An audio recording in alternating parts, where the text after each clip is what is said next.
todos e a todas, muito prazer, meu nome é Gutberger Falco, eu sou bolsista técnico-científico do programa ProEspécies, né, trabalhando na coordenação de ações integradas para a conservação de espécies, dentro da diretoria da biodiversidade do Instituto Chico Mendes de Conservação da Biodiversidade. Eu primeiramente gostaria de agradecer a presença de todos, né, que estão nos acompanhando, e agradecer à comissão organizadora pelo convite e o espaço para que a gente pudesse falar um pouco sobre os planos de redução de impacto das infraestruturas viárias terrestres sobre a biodiversidade. Um plano que foi publicado em 2018, né, e que tem como objetivo compreender melhor, né, e auxiliar esse processo de decisões de como compatibilizar a expansão das infraestruturas viárias terrestres e a conservação da biodiversidade. Mas isso fica um pouco mais claro se a gente observar uma linha de raciocínio que eu vou apresentar aqui para vocês. Bom, as infraestruturas viárias terrestres são estratégicas para o desenvolvimento socioeconômico nacional do nosso país, pois elas integram as áreas litorâneas e interioranas, né, sendo responsáveis por um transporte de 80% das cargas e passageiros que movimentamos no nosso país, que chegou a atingir, em 2018, 256,08 bilhões do nosso PIB, né? Onde o modal rodoviário representa 65% dessa movimentação de cargas e o modal ferroviário representa 15%. No entanto, esse setor enfrenta diversos desafios e gargalos, né? Em especial pelos investimentos historicamente tímidos frente à extensão e à complexidade do planejamento logístico, né? O que tem elevado o custo do Brasil, reduzindo a competitividade brasileira no mercado internacional. Fato que podemos observar com o índice de desempenho logístico medido pelo Banco Mundial, onde o Brasil, em 2018, ocupou a 56ª posição, mostrando que essas infraestruturas ainda precisam melhorar muito para que a nossa economia cresça ainda mais. Porém, isso, ao mesmo tempo que foram identificados esses problemas, novos investimentos e parcerias público-privadas estão sendo planejadas e assinadas, né? E com isso, o que a gente enxerga é uma expansão e modernização dessas infraestruturas, né, de forma coordenada, principalmente para pavimentação de rodovias, expansão da malha ferroviária e uma regularização do passivo ambiental, uma vez que boa parte dessas vias datam de um momento anterior à Política Nacional do Meio Ambiente, que instituiu os instrumentos de avaliação de impacto ambiental e licenciamento ambiental. Logo, elas precisam passar por adequações regulatórias, né?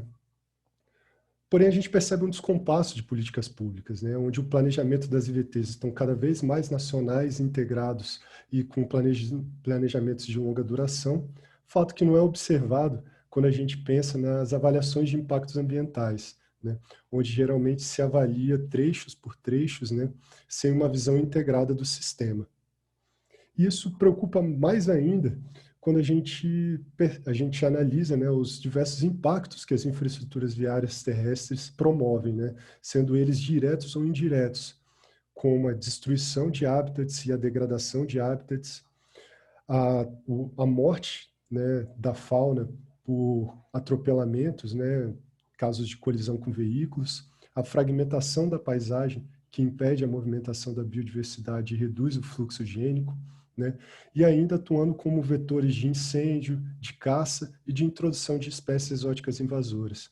Então aqui a gente começa a ver um cenário interessante, né? Onde temos um setor fundamental para a nossa economia, que está precisando de investimentos, que começou a ter novos investimentos e que produz uma série de impactos ambientais, né?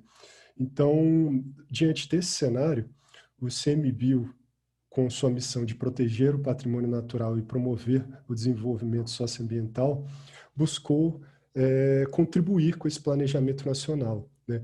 Uma vez que o CMBio faz a gestão de 335 unidades de conservação, sendo 9% do território continental brasileiro, ou seja, uma faixa de terra considerável, né, a ser observada, e ainda por fomentar e executar pesquisas, programas de proteção, preservação e conservação da biodiversidade, né? Como o caso da avaliação de espécies ameaçadas, onde a gente identifica os principais vetores que estão levando a biodiversidade à extinção, o Plano Estratégico de Pesquisa e Gestão de Conhecimento do ICMBio, né, muito atrelado ao CISBio, ao Programa Monitora, bem como os planos nacionais de conservação de espécies ameaçadas, né, que reúne o que tem de mais avançado em conservação de espécies ameaçadas, e o PRIM, né, os Planos de Redução de Impactos, que talvez seja o instrumento mais próximo a uma resposta àquele cenário, né, de aumento das infraestruturas viárias terrestres e maior impacto sobre a biodiversidade. Portanto, os PRINs, né, eles justamente vêm com essa ideia, né, de analisar de modo integrado as atividades socioeconômicas específicas que ameaçam de extinção a biodiversidade brasileira, assumindo que dentro das várias atividades socioeconômicas, se nós pegarmos uma em específico, a gente tem como avaliar melhor a biodiversidade conhecida para reconhecer aquelas realmente sensíveis. E a partir dessa interação de atividade socioeconômica com a biodiversidade, estabelecer e fortalecer um nexo de causalidade entre a atividade promotora de um dano, o dano ambiental e as consequências sobre a biodiversidade, para aí sim propor soluções específicas que reduzam esses danos ambientais sinérgicos e que promovam uma compatibilização entre a atividade socioeconômica e a conservação da biodiversidade. Atividade socioeconômica, que aqui no PRIM-VT são as infraestruturas viárias terrestres. Então, o objetivo desse PRIM-VT é justamente gerar cenários de compatibilização entre a conservação da biodiversidade e o desenvolvimento das IVTs, de forma que a gente propõe soluções espacialmente explícitas que reduzem os impactos ambientais, né? Portanto, ao final, nós desejamos um desenvolvimento socioeconômico dessas infraestruturas, atrelado a essas infraestruturas, né, com uma perda líquida de biodiversidade nula, ou seja, uma não extinção de espécies, né, e um não agravamento do estado do risco de extinção dessas espécies, né. E essa ideia toda, ela vem a partir do processo hierárquico de mitigação, ou seja, o PRIM ele é todo estruturado com base na teoria, nas premissas desse processo, onde uma atividade humana ela pode resultar em impactos positivos ou negativos sobre a biodiversidade. Uma vez que a gente consegue estimar o impacto prévio de uma ameaça, a gente pode propor uma sequência de atividades, de ações conservacionistas para reduzir esses impactos, né? Sendo a primeira dela evitar que impactos maiores aconteçam, sendo principalmente representada na escolha locacional de menor impacto. Em seguida, aplicar, né, uma vez que foi escolhido o local onde será impactado, aplicar soluções adaptativas ao funcionamento padrão dessa atividade impactante, para que a gente consiga mitigar os danos, né, e ainda assim reduzir mais ainda os impactos previstos. Porém, a gente sabe que impactos residuais ocorrerão, né, uma vez que para executar a atividade, áreas terão que ser desmatadas, né, o solo precisará ser impermeabilizado e que, por consequência, não terá como reduzir mais ainda esses impactos. Porém, podemos encontrar áreas compatíveis para que a gente possa compensar esses danos e, assim, neutralizar o impacto negativo, promovendo uma perda líquida de biodiversidade nula. Bom, nesse sentido, o PRIM funciona como uma ferramenta de suporte à avaliação de impactos ambientais, subsidiando o processo decisório do planejamento das IVTs e do licenciamento ambiental, interagindo principalmente com os estudos de impacto ambiental, né, onde esses estudos geralmente apresentam uma escala espacial local, né, geralmente restrita às áreas de influência direta e indireta do empreendimento, e uma escala de análise temporal ecológica de curto prazo, geralmente atrelada a algumas poucas campanhas de coleta de dados e alguns planos de monitoramento. O PRIM, por outro lado, ele trabalha numa escala espacial, regional, né? E numa escala temporal também ecológica, mas de maior prazo, reunindo as principais informações disponíveis, né, sobre a biodiversidade sensível, para tentar contribuir, né, com um maior conhecimento, né, acumulado ao longo do tempo. A ideia é que a soma desses dois instrumentos, né, promove uma maior certeza científica, um maior conhecimento a respeito dessa interação da biodiversidade com os impactos, para auxiliar o processo decisório de medidas mitigadoras, né? E com isso, pautar essas decisões pelo princípio da prevenção, né? Cada vez mais pelo princípio da prevenção e não pelo princípio da precaução, permitindo que a gente seja mais assertivo na proposição de soluções e mais efetivos e mais eficientes nos resultados obtidos. Portanto, o PRIM ele não substitui licenciamento ambiental, ele apenas complementa, né, subsidia esse processo. A sua metodologia ela é baseada a partir de uma construção participativa e a gente tem como meta revisar esse plano periodicamente, né, atrelada principalmente à publicação de novas listas de espécies ameaçadas.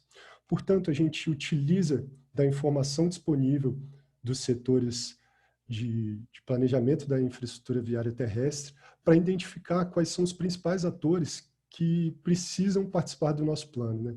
Então, no caso do IVT, nós identificamos, né, o IBAMA e o Jardim Botânico do Rio de Janeiro como parceiros importantes para esse projeto, né, bem como a NTT, o DENIT, o antigo Ministério dos Transportes, né, para dar uma visão um pouco do setor das IVTs, né, ao plano, bem como incluímos também, né, especialistas da academia, pesquisadores que lidam, né, com essa temática, como o Centro Brasileiro de Estudos em Ecologia de Estradas e o Núcleo de Ecologia de Rodovias e Ferrovias, né, e o Metaland, né, o laboratório do professor Paulo Demarco, nessas análises também.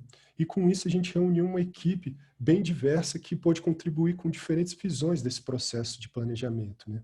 Em paralelo, né, com a iniciativa do Bioinfa Brasil, que também nos auxiliou muito para a conquista, né, e concretização do PRIM-IVT. Bom, mas como ele realmente é estruturado, né? A gente pode compreender o PRIM como níveis hierárquicos de informação aplicados ao processo decisório, onde a partir de uma série de dados espaciais, nós sistematizamos e processamos essa informação, esses dados para gerar informações.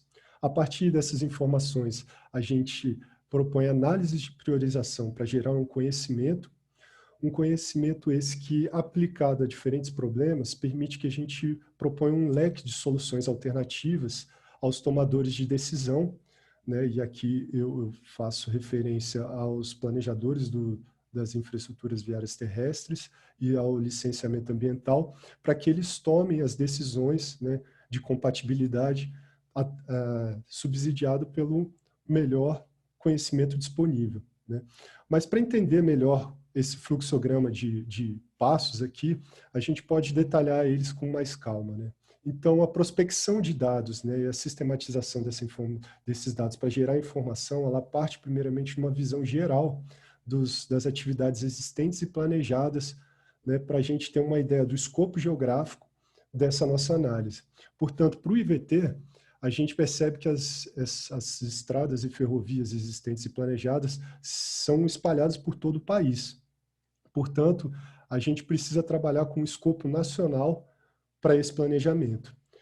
Ainda, como a gente sabe que a biodiversidade, ela não é o conhecimento sobre a biodiversidade não é homogeneamente distribuído, a gente optou por dividir a nossa análise por biomas, né, para aumentar a complementariedade e a representatividade de todos os biomas na análise e maximizar a nossa capacidade computacional também, uma vez que é um território muito grande. Uma vez definido essas análises por biomas, a gente segmentou todos os biomas por unidades de planejamento, aqui representadas por um mosaico, né, de unidades de conservação e otobacias nível 6, né, buscando divisões naturais, né, que tenham uma importância também para a gestão territorial e que apresentem um significado biológico por trás. Essas unidades de planejamento, elas serão nossas unidades mínimas de decisão política e gestão de manejo. Portanto, todos os nossos resultados serão definidos a partir desses limites, né, que foram construídos com células de resolução de 1 por 1 quilômetro. Definido esse escopo espacial, nós fomos para a literatura e discutir com os parceiros para tentar entender melhor quais seriam os impactos que nós poderíamos incluir na nossa análise passíveis de espacialização e que apresentam relevante importância para esse estudo. E nos deparamos com um trabalho de fórmula em colaboradores, né, que propõe uma resposta geral da biodiversidade sensível às infraestruturas viárias terrestres, onde eles assumem, né, que o tamanho populacional de uma determinada espécie ele varia naturalmente, né, em virtude de outros fatores, mas que quando deparado com as perturbações do início de uma construção de uma rodovia, ele sofre, essa população primeiramente sofre com as perturbações de perda de habitat, em seguida com uma redução da qualidade ambiental, uma degradação ambiental, em seguida começa a ocorrer uma circulação de veículos, né, que promove um aumento do risco de colisão com essas espécies, né, e potenciais mortes nessas populações, aumentando a taxa de mortalidade. E, por fim, essas espécies começam a ficar cada vez mais isoladas entre si, reduzindo o fluxo gênico, né, em virtude da fragmentação da paisagem promovida por essa via. Sendo que esse conjunto de atividades tende a levar essas populações mais sensíveis a um aumento do risco de extinção. Portanto, assumindo que esses impactos são fundamentais para acessar esse acréscimo do risco de extinção e que muitos deles atuam a nível de paisagem, a gente buscou na literatura alternativas para representar melhor esses impactos. Iniciando com a degradação ambiental, nós nos baseamos no trabalho de Ibish e colaboradores de 2016, onde ele atribuiu um buffer de raio de 1 quilômetro para cada uma das rodovias e removeu essa área de influência das rodovias dos remanescentes da matriz da paisagem, né? E dessa forma, a gente conseguiu representar, né, a partir dessa subtração dos remanescentes naturais com esse buffer de 1 quilômetro, o que seria, né, os remanescentes florestais livres dessa degradação ambiental. Portanto, a gente vai considerar essa informação aqui como sendo a informação base para construir os dois outros impactos, né, que seria a perda de habitat e a fragmentação da paisagem. Portanto, assumindo esse cenário de fragmentação, de fragmentos, né, de remanescentes de vegetação nativas, oriundos da degradação ambiental, a gente aplicou as nossas unidades de planejamento sobre eles para calcular métricas de paisagem para cada uma das nossas unidades, utilizando o pacote SDM Tools do programa R. Para representar a perda de habitat, nós utilizamos a proporção de área desmatada por unidade de planejamento. E para a representação da fragmentação da paisagem, a gente utilizou o tamanho efetivo de malha proposto por Jagger em 2000.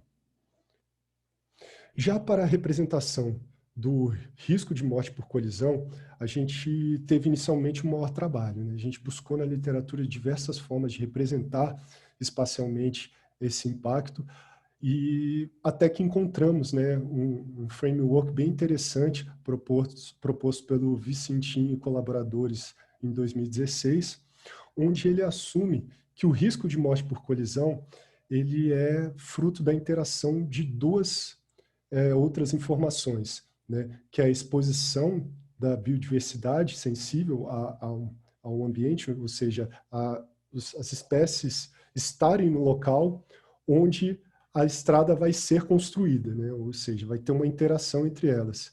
Em seguida, o perigo de colisão, que é uma variável antrópica que eles propuseram como sendo composta do tráfego de veículos e da velocidade permitida nessas vias, né? A velocidade máxima permitida nessas vias. Ou seja, eles assumem que quanto mais veículos transitam numa via em maior velocidade, maior tenderá a ser o risco de morte por colisão.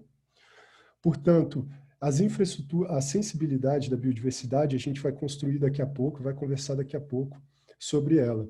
Porém, o perigo de colisão é o que a gente vai representar agora e, para isso, nós utilizamos o Plano Nacional de Contagem de Tráfego e o Código Brasileiro de Trânsito para tentar estimar essas duas variáveis. Portanto, o fluxo de veículos estimado ele foi construído a partir de um modelo geoestatístico utilizando o algoritmo Randall Forest onde a gente utilizou como variável resposta 325 pontos de contagem do fluxo médio, fluxo diário médio mensal de veículos, né, do Plano Nacional de Contagem de Tráfego. E utilizamos 5 variáveis preditoras, né, indicadas pelo trabalho do Vicentinho e colaboradores como bons preditores desse fluxo de veículos, né. Removemos aquelas que apresentavam uma autocorrelação para resultar, ao final, 3 componentes, que foram a densidade populacional humana municipal, a distância dos centros urbanos e a distância de rodovias movimentadas. Com essas informações, nós aplicamos o modelo, né, Randolph Forest, como eu comentei, e conseguimos obter esse resultado espacialmente explícito do fluxo de veículos. Para representar a velocidade máxima das vias, nós utilizamos a classificação das vias e a representação delas espacialmente para identificar qual é a velocidade máxima permitida para cada um desses tipos de via. E, a partir daí, assumir a premissa, né, que quanto maior a velocidade máxima permitida, maior tenderá a ser a velocidade real dos veículos nas vias, né? Com a interação dessas duas camadas, nós conseguimos representar, né, de forma nacional o perigo de morte por colisão. E aplicando o mesmo princípio, né, de sobreposição com as unidades de planejamento e retirando um valor médio por unidade de planejamento, representar o perigo de morte por colisão por unidade de planejamento. Ou seja, com essas análises nós conseguimos representar a perda de habitat por unidade de planejamento, a fragmentação da paisagem e o perigo de morte por colisão, entendendo um pouco como esses impactos estão distribuídos pelo nosso país. Porém, uma vez entendido sobre esses impactos, nós precisamos identificar quem seriam esses alvos de conservação que mereçam entrar nessa análise. Para tanto, a gente tratou como alvos de conservação aqueles elementos da biodiversidade que apresentam uma baixa resiliência ou resistência a esses impactos, né? E aqui nós trabalhamos com espécies da fauna, espécies da flora e ambientes singulares que, de certa forma, podem ser extintos caso tenham os impactos das infraestruturas terrestres sobre eles. Ao total, tivemos 2.483 alvos de conservação, sendo 462 deles da fauna, 1.943 da flora e 78 tipos de ambientes singulares, né? Sendo que desses vários, né, apresentam diferentes níveis de sensibilidade, né, níveis de ameaça de extinção que foram incorporados na nossa análise. Para definir as espécies da fauna, primeiramente a gente fez uma consulta ao livro vermelho e aos dados do atropelamento do sistema urubu, que foi gentilmente cedido pelo Dr. Alex Bage, para fazer uma lista prévia de quais seriam as espécies potencialmente sensíveis a essa estrutura, as IVTs, né?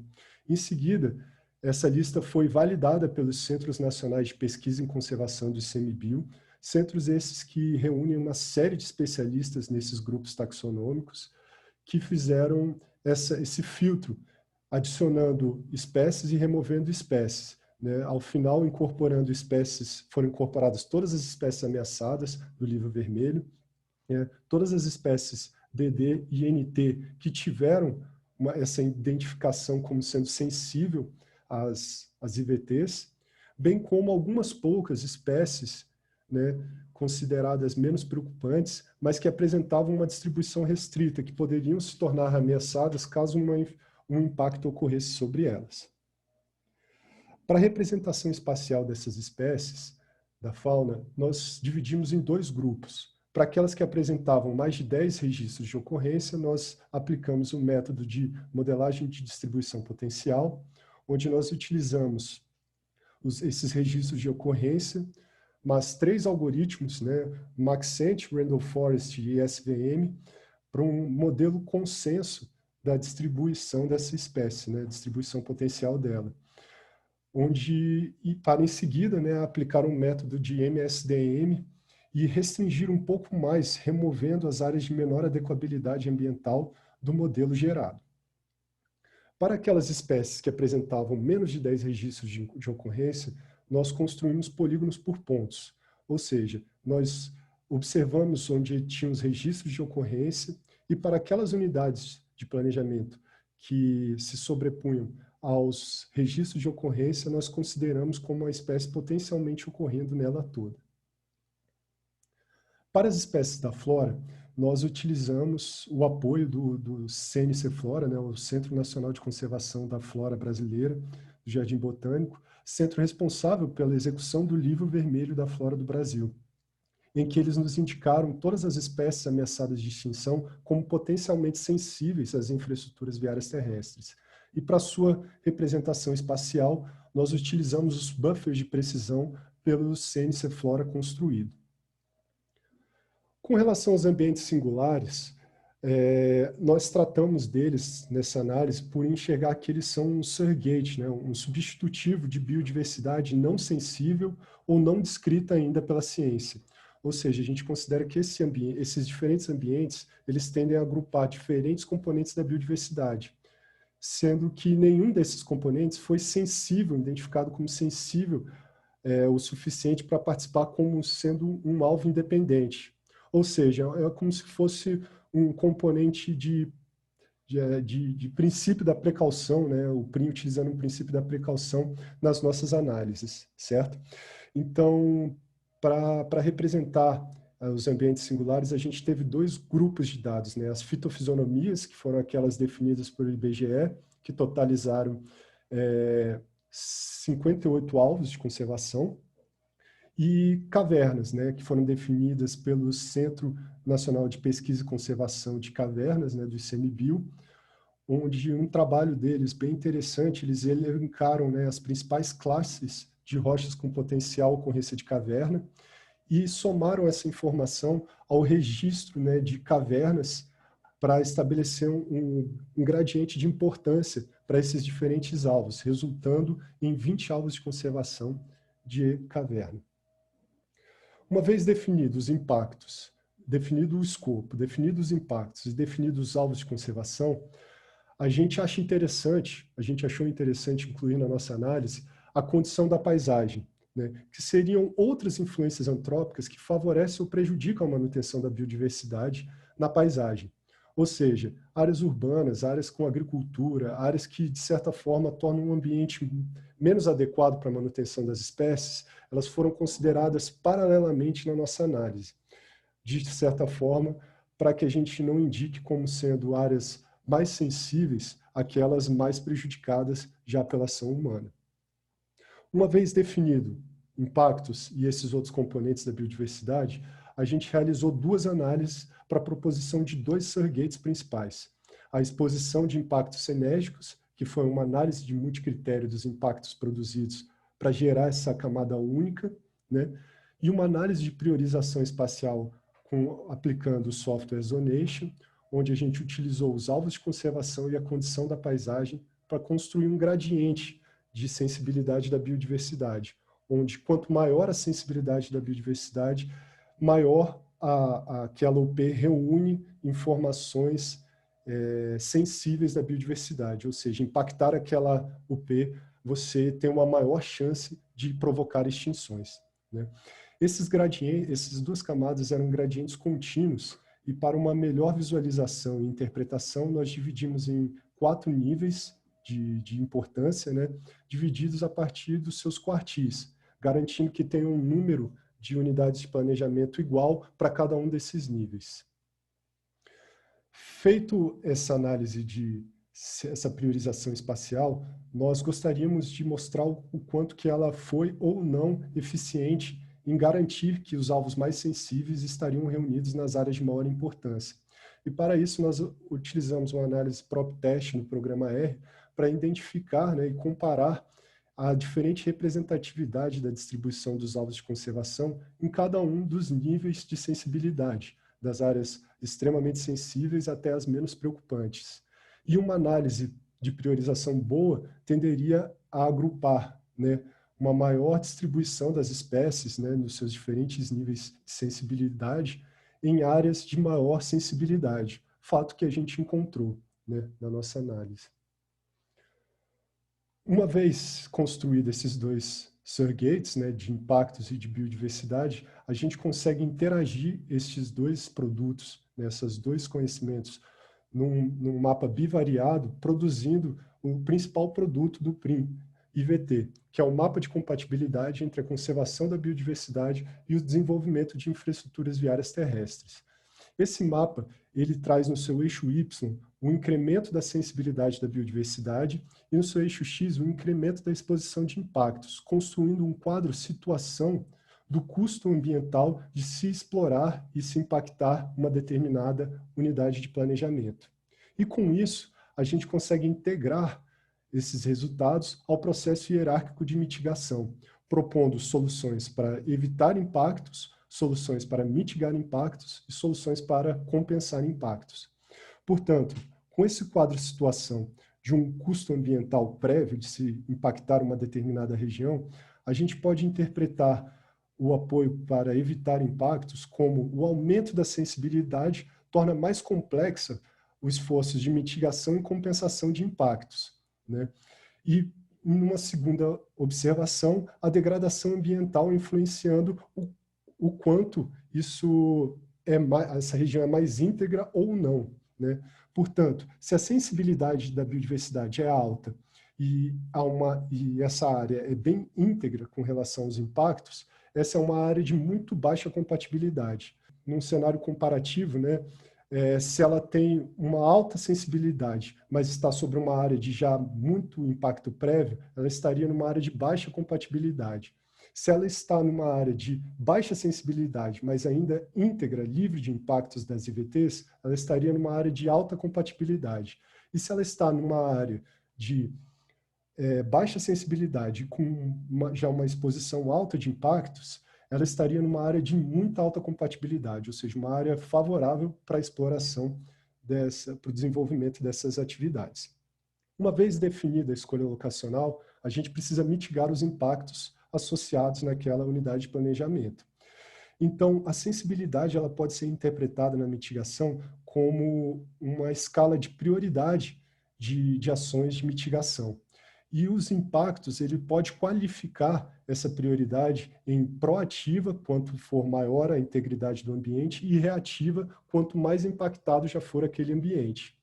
Juntamente com essa informação, é necessário olhar dois outros produtos que o PRIM traz consigo, que é a lista de potenciais alvos de conservação por unidade de planejamento, que é uma lista de alvos por unidade, como o próprio nome sugere, e um catálogo de medidas mitigadoras e compensatórias de impactos ambientais das IVTs, onde aqui se reúnem as principais soluções conhecidas e aplicadas para a redução desses impactos. E aqui a gente faz um exercício para relacionar os alvos da biodiversidade com essas soluções, tentando orientar ainda mais essas medidas mitigadoras. Porém, como a gente sabe, impactos residuais vão ocorrer. E nada mais justo do que compensar esses impactos na área mais similar possível à área impactada. Portanto, nós fizemos uma análise de beta-diversidade através de uma análise de agrupamento hierárquica para identificar aqueles agrupamentos que compartilham uma maior similaridade de alvos, para representá-los posteriormente no mapa e definir um mapa, né, de agrupamentos de compensação ambiental. Porém, isso tudo fica um pouco mais fácil de entender se a gente aplicar um exemplo.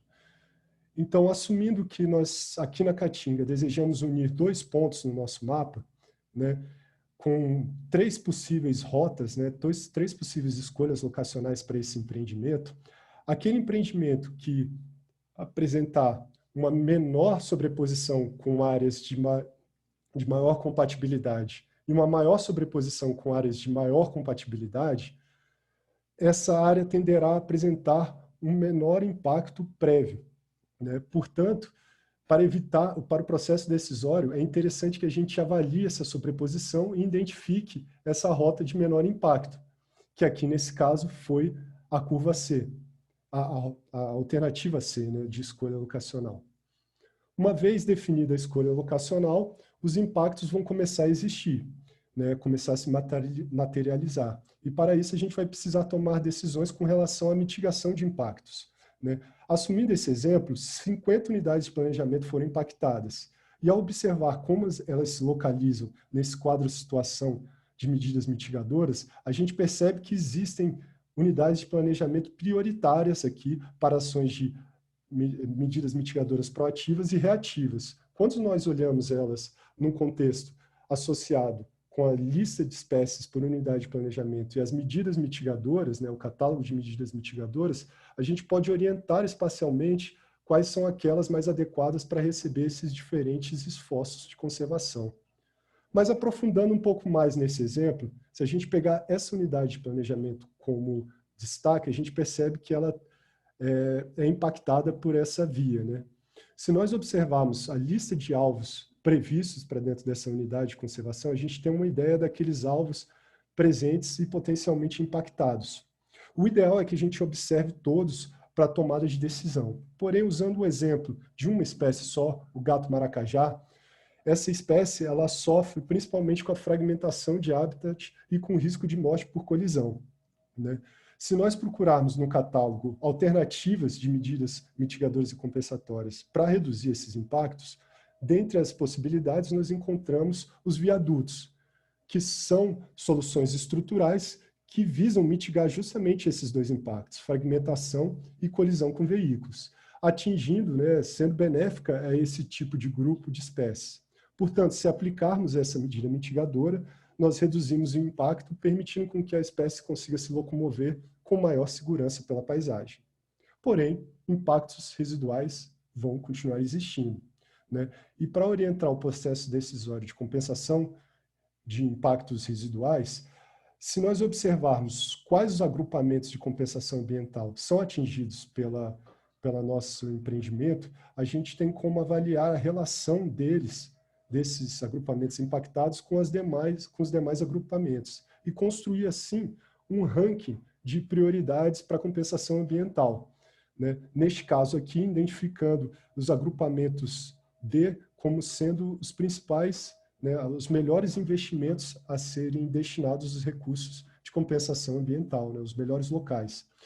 Então, assumindo, né, que dentro desse mapa de compatibilidade a gente tem as prioridades proativas e reativas, nós podemos localizar quais seriam as principais áreas mais adequadas para o investimento desse recurso, né, colaborando, assim, não só como a indicação dessas áreas, como orientando áreas mais propícias para proteção ou restauração e recuperação de áreas, né, auxiliando a compensação de impactos ambiental federal, introduzindo mais um critério aos critérios do Comitê de Compensação Ambiental Federal, né? Então, pensando, né, nesse cenário do gato maracajá, como havia levantado, essa espécie ela foi localmente impactada. A gente pode avançar um pouco mais nessa ideia da compensação ambiental e buscar, né, nos planos nacionais de conservação, quais são as principais ações que beneficiam a conservação dessa espécie e centrar nessas informações, né? Isso a gente traz junto com o PRIM-VT, apontando quais são os planos, né, e quais espécies são abarcadas por quais planos.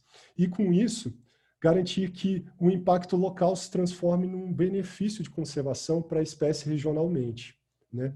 E, a partir daí, a gente finaliza essa ideia, né, de apoiar o processo decisório, de evitar impactos, mitigar impactos e compensar impactos. Porém, a gente pode extrair mais informações do PRIM-VT, como, por exemplo, o cenário, né, de compatibilidade com relação às unidades de conservação, né? Quando a gente avalia as diferentes esferas, grupos e categorias, existem algumas unidades que permitem a construção de estradas, né, e ferrovias, como, por exemplo, APAs, né? Então, esse cenário ele permite a gente avaliar a sensibilidade e os impactos já presentes em cada uma das unidades de conservação, podendo auxiliar ao plano de manejo e à gestão dessas unidades. Ainda, o mapa de compatibilidade ele pode ser observado numa visão por empreendimentos, né? Sobrepondo os empreendimentos existentes, planejados ou com tráfego suspenso, como é o caso de algumas ferrovias, para avaliar aqueles trechos que são prioritários para a conservação e aqueles trechos que são favoráveis, né? Que são oportunidades para o desenvolvimento da malha viária, né? E ainda assim, né, apoiar possíveis prioridades, né, para a regularização de algumas vias, né, tentando direcionar aquela iniciativa de reduzir o passivo ambiental produzido, né, ao longo desses anos com a construção de rodovias e ferrovias. A gente ainda pode observar o resultado da compatibilidade dos biomas de uma forma integrada, né, tendo uma visão nacional da compatibilidade entre os biomas. E a partir dessa porcentagem de áreas, identificar quais são os biomas que são mais propícios, né, e aqueles menos propícios para o crescimento desse modal, né? Então, a gente pode observar, fazer avaliações quanto à vantagem comparativa, né, quanto o investimento e o custo para se manter essas vias nos diferentes biomas, num contexto que se considere também a compatibilidade com a conservação da biodiversidade, como é o caso da Amazônia, por exemplo, onde, frente a todos os biomas, é a que apresenta o cenário menos compatível com o avanço desses modais. Portanto, para finalizar, a gente acredita que o PRIM ele tem um potencial de auxiliar, né, essa avaliação de impacto ambiental, fornecendo ao planejamento, o setor de planejamento de VTs e licenciamento ambiental, uma série de soluções para a redução de impactos que pode tornar esse processo mais eficiente, transparente, inclusive efetivo, resultando numa maior governança e accountability para as políticas públicas ambientais, promovendo, né, um desenvolvimento socioeconômico mais sustentável. Dessa forma, a gente acredita que o PRIM ele possa auxiliar a conquista de alguns dos objetivos, né, pactuados nos Objetivos do Desenvolvimento Sustentável, bem como metas de conservação da Convenção da Biodiversidade Biológica e, por que não, passar para o mundo uma imagem de um setor que está se desenvolvendo com um pensamento ambientalmente alinhado, né? Ou seja, se aproximar cada vez mais dos princípios do Equador propostos pelo Banco Mundial e outras instituições financeiras, trazendo uma ideia de que o Brasil se preocupa em fazer um modal viário mais sustentável. E para finalizar agora de verdade, eu gostaria de fazer um convite / provocação, né, que vocês olhem o nosso instrumento, né, ele está disponível no site do ICMBio, o nosso relatório, os nossos PDFs, né, os nossos shapefiles, né, a gente tem formato KMZ, enfim, para vocês explorarem, testarem, principalmente aplicarem nas tomadas de decisão. Com destaque, eu queria fazer para a academia, né, que vocês olhem as lacunas de conhecimento. É uma sessão que a gente traz no final dos PRINs, onde a gente apresenta as principais dificuldades que nós tivemos no desenvolvimento desse trabalho. E que seria muito interessante que a gente tivesse respostas a essas dificuldades no momento que a gente for renovar esse produto, né, fazer uma nova versão dele, para aí sim, cada vez mais tornar esse produto mais efetivo e mais eficiente na solução de problemas de compatibilização, né? Como eu falei, esse produto já está publicado, né, no site do ICMBio, vocês podem ter o acesso lá. E aproveito para fazer propaganda de 2 planos que estão saindo agora em 2020, que é o Plano de Redução de Impactos de Hidrelétricas na Amazônia sobre a Biodiversidade e o Plano de Redução de Impactos da Exploração e Produção de Petróleo e Gás sobre a Biodiversidade Marinha e Costeira. Esses 2 estão previstos para sair desse ano. E o Plano de Redução de Impactos da Mineração sobre a Biodiversidade, que é planejado que tem como data de publicação o primeiro semestre do ano que vem. Tá certo? Então, tá aí o acesso do site do ICMBio, onde vocês conseguem mais informações do PRIM. Eu gostaria de agradecer a atenção de vocês. Aqui eu tenho o meu contato, caso alguém queira tirar alguma dúvida, tenha um interesse para mais informações, bem como da nossa coordenação lá no ICMBio, né, a COESP, para tirar dúvidas, sugestões, né? Esse é um plano participativo e a gente precisa muito desse feedback das pessoas que vão aplicar esse plano para cada vez melhorar mais e tornar esse produto realmente um produto que compatibilize, que auxilie esse processo. Aqui embaixo temos os nossos principais colaboradores e eu agradeço de coração a atenção de todos vocês. Muito obrigado.